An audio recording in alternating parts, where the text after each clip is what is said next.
Hello everyone, आप सभी का स्वागत है आज के सेशन में। और आज जिस मुद्दे पे हम लोग बात करेंगे वो है असम में आई हुई बाढ़ के बारे में।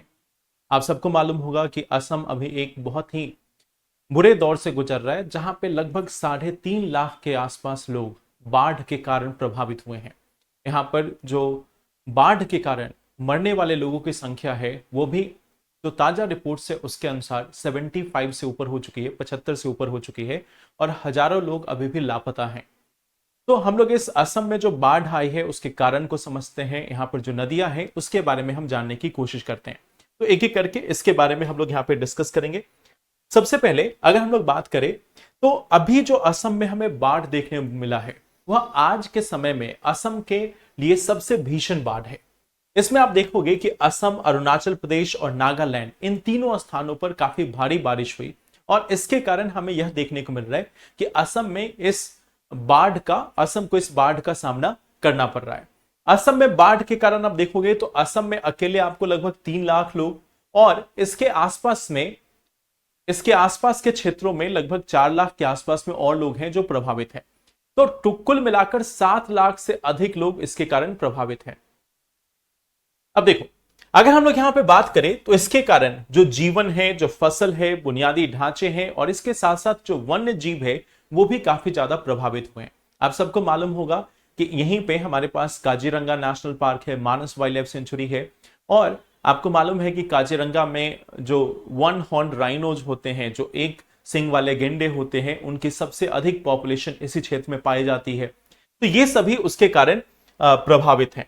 अगर हम इस क्षेत्र की बात करते हैं, अगर हम इस नदी की बात करते हैं तो हमें यह देखने को मिलता है कि ये जो हमारा ब्रह्मपुत्र नदी है इसका जो उद्गम है वो तिब्बत में है। तिब्बत में आप देखोगे यारलुंग शांगपो, इस स्थान पे इसका ओरिजिन है। अगर हम इसमें बात करें तो ये अरुणाचल प्रदेश में प्रवेश करती है। आप देख सकते हो यहां पर एक लोकेशन है जिसका नाम है नामचा बारवा। इस लोकेशन का नाम है नामचा बारवा।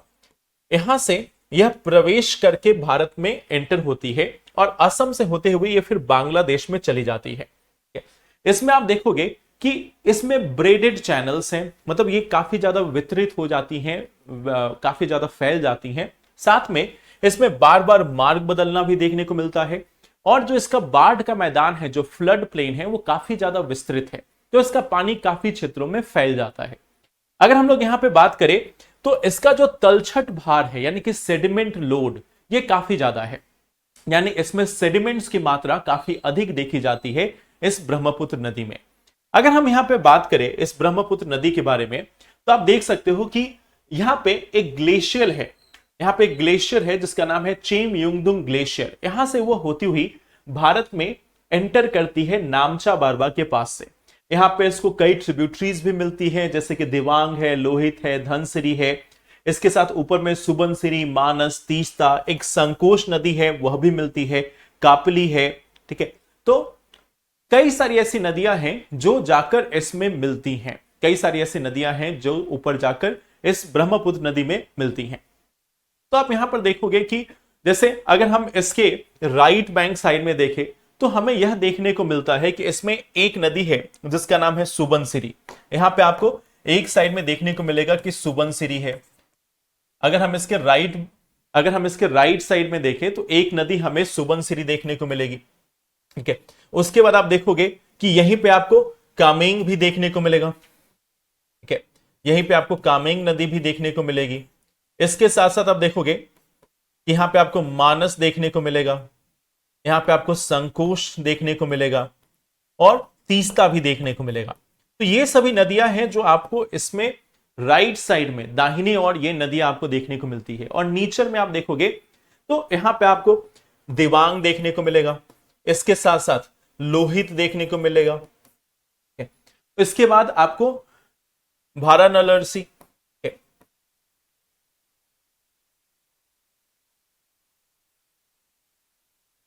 फिर इसके बाद साथ में आपको और इसके बाद आपको यहां पे देखने को मिलेगा देखो, धनसिरी, कोपिली। ये नदियां आपको नीचे की ओर देखने को मिलेंगी कि ये सभी नदियां आपको यहाँ पे ब्रह्मपुत्र नदी में आके मिलती है। धनसिरी, दिवांग, लोहित, भाराली, नरसी, कपिली, ये नदियां जाकर यहां पर मिलती हैं इस ब्रह्मपुत्र में। तो ब्रह्मपुत्र में काफी सारी ट्रिब्यूटरीज हैं, काफी सारी सहायक नदियां हैं जो आकर इसमें मिलती हैं। अब ये जो नदी है ये इतनी तबाही क्यों लाती है, इसको हम लोग जानने की कोशिश करते हैं कि आखिर क्या कारण है।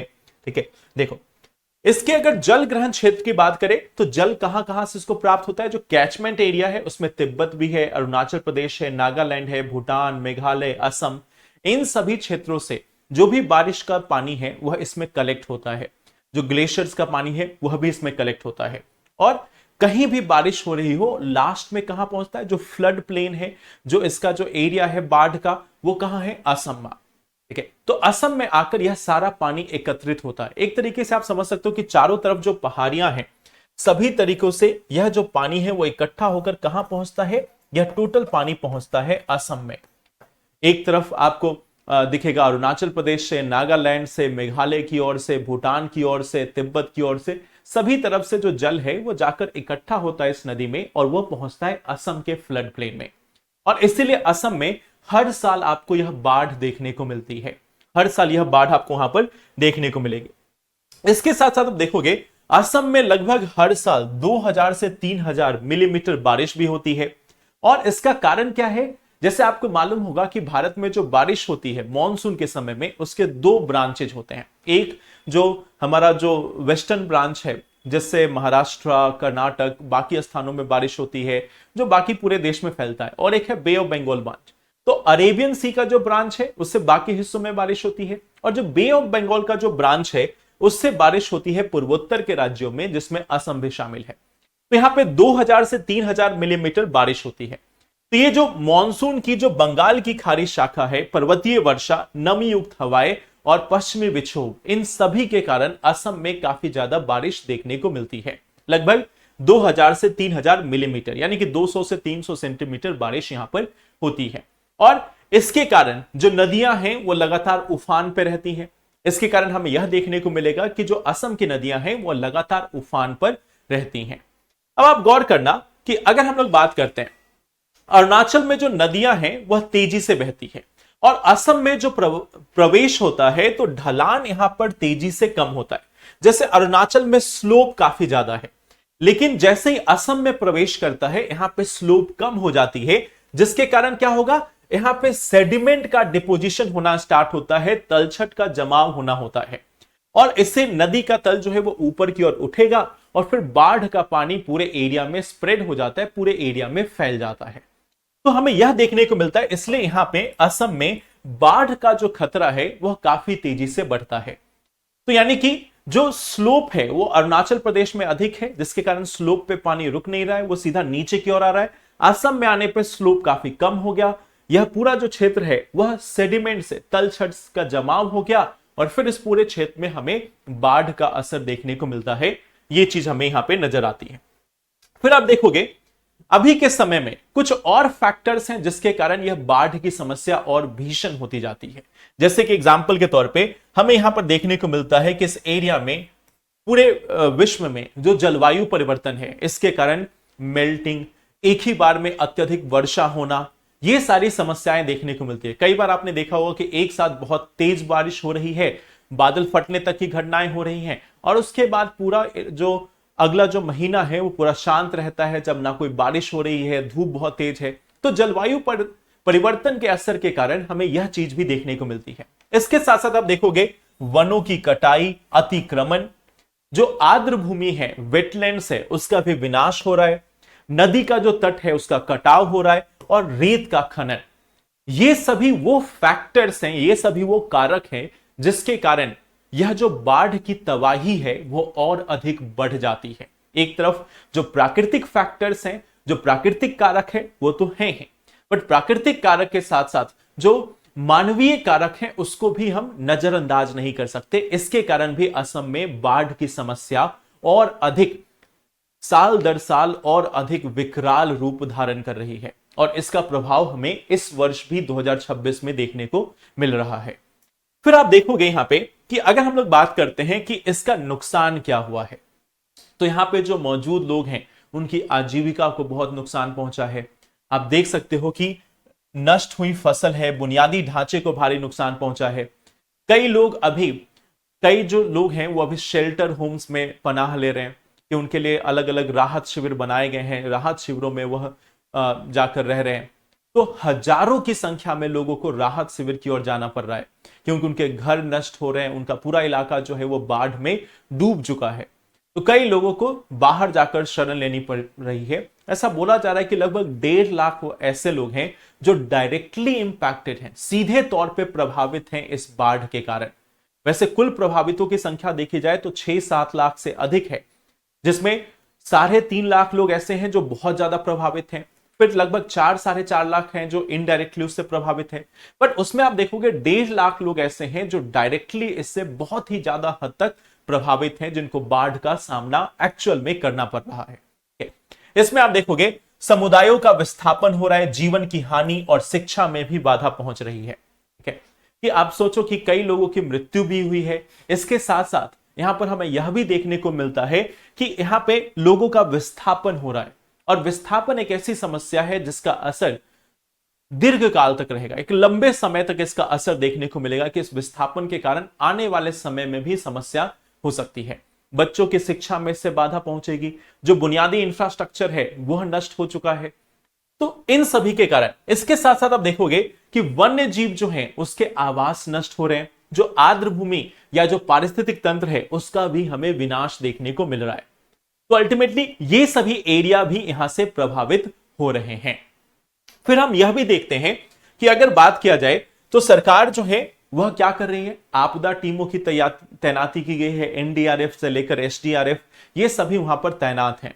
इसके साथ साथ आप देखोगे जो प्रभावित हैं उनका बचाव या पुनर्वास करने की कोशिश की जा रही है, राहत शिविर बनाए गए हैं। असम में यह जो बाढ़ है वह एक हर साल आने वाली आपदा है, बट कभी कभी यह अत्यंत विकराल रूप धारण कर लेती है।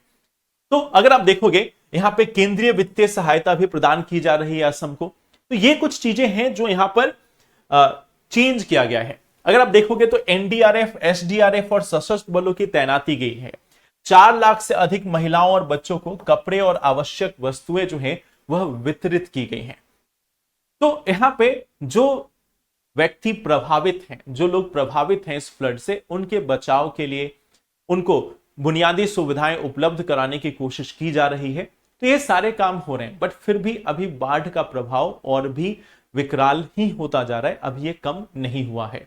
अगर आप देखोगे शिक्षण सामग्री खो चुके छात्रों के लिए मुफ्त पाठ्य पुस्तकों के नए सेट भी हैं, वो भी प्रोवाइड किए जाएंगे सरकार के द्वारा, इसकी भी व्यवस्था की गई है। ठीक है, आप देखोगे केंद्र सरकार ने स्थानीय जिलों को 1000 करोड़ की स्वीकृत सहायता दी है। ठीक है, राज्य विभाग, सांसद और विधायक सीधे तौर पर यहां पर निगरानी रख रहे हैं कि उनके एरिया में, उनके क्षेत्र में बाढ़ की क्या स्थिति है। इसके साथ साथ आप देखोगे आईएमसीटी जो अंतर मंत्रालय केंद्रीय टीम है वो पुनर्वास की रणनीति बनाने के लिए नुकसान का आकलन कर रही है कि कितना नुकसान हुआ है, उसके अनुसार पुनर्वास की कोशिश की जाएगी। ठीक है, फिर आप देखोगे अब अगर हम लोग बात करें, चलो ये तो हम आपदा जो आई है उसका सॉल्यूशन यहां पे दे रहे हैं, बट इसका लॉन्ग टर्म सॉल्यूशन क्या होगा। एक अगर हम बात करें कि फ्यूचर में फिर ऐसी समस्या उत्पन्न ना हो, उसके लिए क्या करने की आवश्यकता है, तो सबसे पहले हमें संरचनात्मक अवसंरचना और नदी प्रबंधन पर ध्यान देना होगा। यानी कि हमें यह देखना होगा कि तटबंध बनाए जाए, ब्रह्मपुत्र नदी का एक मास्टर प्लान तैयार करने की जरूरत है। हमें यहां पे आवश्यकता है कि एक कटाव रोधी कार्य किया जाए जिससे कि बाढ़ विकराल रूप धारण ना करे। इस एरिया में अगर सेडिमेंट्स का जमाव बहुत अधिक होता है, तलछट का जमाव काफी अधिक होता है, तो हमें सुनिश्चित करना पड़ेगा कि इस फ्लड का सीजन आने से पहले उस तलछट को साफ किया जाए, क्लियर किया जाए। तो ये भी इसकी एक आवश्यकता है। जो शहरी बाढ़ शमन है उस पर भी हमें काम करना पड़ेगा। जो अर्बन एरिया में फ्लड्स आ रहे हैं उस पर भी काम करने की आवश्यकता है। इसके साथ साथ प्रकृति आधारित जल संचयन। हमारे यहाँ पे सबसे एक मेजर जो चैलेंज है कि पहले आर्द्र भूमि हुआ करती थी जिसमें जाकर पानी स्टोर हुआ करता था। अब इसके कारण बाढ़ का जो पानी है या अत्यधिक जल है वह भी एक जगह स्टोर हो जाता था, साथ में वाटर रिचार्ज भी होता था। यह हमारे कृषि के लिए भी लाभकारी हुआ करता था, लोगों को पेयजल की भी असुविधा नहीं हुआ करती थी। तो हमें आर्द्र भूमि जो वेटलैंड्स हैं उसको हमें पुनः स्थापित करने की आवश्यकता है, उसको पुनः हमें रीस्टोर करने की आवश्यकता है। इसके साथ साथ आप देखोगे कि जो अर्ली वार्निंग सिस्टम जिसको हम बोलते हैं कि उन्नत प्रारंभिक चेतावनी प्रणाली, इसको हमें लागू करने की आवश्यकता है। आप देखो एग्जाम्पल के तौर पे अगर हम उड़ीसा में बात करें, उड़ीसा में भी जो चक्रवात है उसका प्रभाव काफी अधिक रहता था पहले, बट फिलहाल आप देखोगे कि पिछले 10-15 वर्षों में उड़ीसा ने इस पे काफी काम किया है और उसके कारण अभी उड़ीसा में चक्रवात के कारण होने वाले नुकसान को काफी हद तक कम किया जाता है। चक्रवात को हम रोक नहीं सकते, बट उसके प्रभाव को रोका जा सकता है। वैसे ही असम में बाढ़ को रोकना बहुत ही कठिन है, बट उसके प्रभाव को कम जरूर किया जा सकता है अगर हम पहले से उसके लिए तैयार हो, पहले से उसके लिए हम प्रिपेयर्ड हो। तो ये सभी कार्य करने की आवश्यकता है और अल्टीमेटली अभी के समय में हम सभी देशवासियों को असम के लोगों के साथ खड़े रहना चाहिए, हमें उनके लिए प्रार्थना करनी चाहिए। तो इस सेशन में इतना ही। असम में क्या बाढ़ की समस्या है, कौन सी नदी है, उस नदी की क्या क्या सहायक नदियां हैं, इसके बारे में हम लोगों ने डिस्कस किया। असम में बाढ़ क्यों आता है, जो कटाव का कारण है, जो हमने देखा कि किस प्रकार से तलछट जमा होता है, इसके बारे में हम लोगों ने चर्चा की। प्लस हम लोगों ने यह देखा कि अभी क्या किया जा रहा है और लॉन्ग टर्म में इसका क्या सॉल्यूशन हो सकता है। तो थैंक यू सो मच इस वीडियो को देखने के लिए। Thank you.